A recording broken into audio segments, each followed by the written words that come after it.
Did you know there's a capital city with a population of basically zero? It's called Ngerulmud, and it's technically the capital of Palau, but calling it a city is generous, because no one actually lives there. Ngerulmud became the capital in 2006. Prior to this, Palau's capital was Koror, a small island that was already home to most of the country's people and businesses.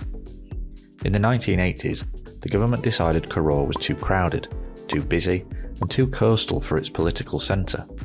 So they decided to build a brand new capital on Babeldaob, Palau's largest island, just 20 kilometres away.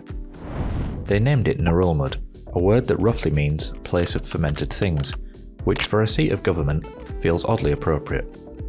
With funding help from the USA, Palau built a gleaming capital complex, 3 domed government buildings modelled after the US Capitol building in Washington DC, at a total cost of around $45 million.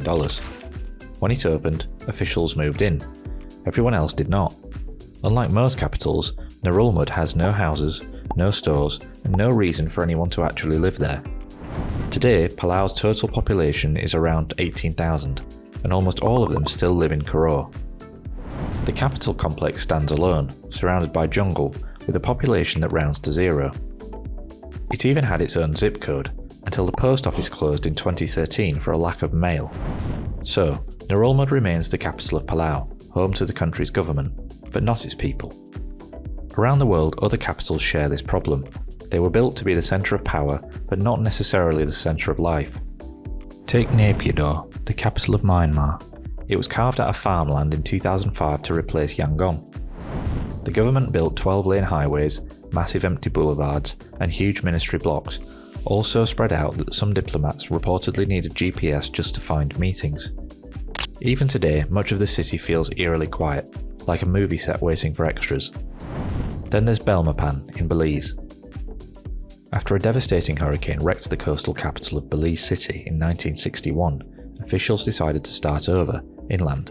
Belmopan was supposed to be safer and more modern, but decades later, most Belizeans still prefer the old city by the coast. It's the capital in name, but not in population.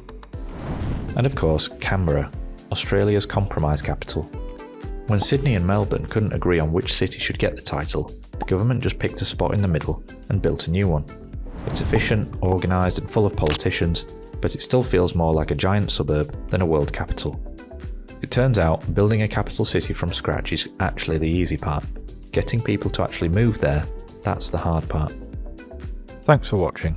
If you enjoyed this video, we'd recommend watching this video next, and we'd be eternally grateful if you'd like to subscribe for more content. See you soon.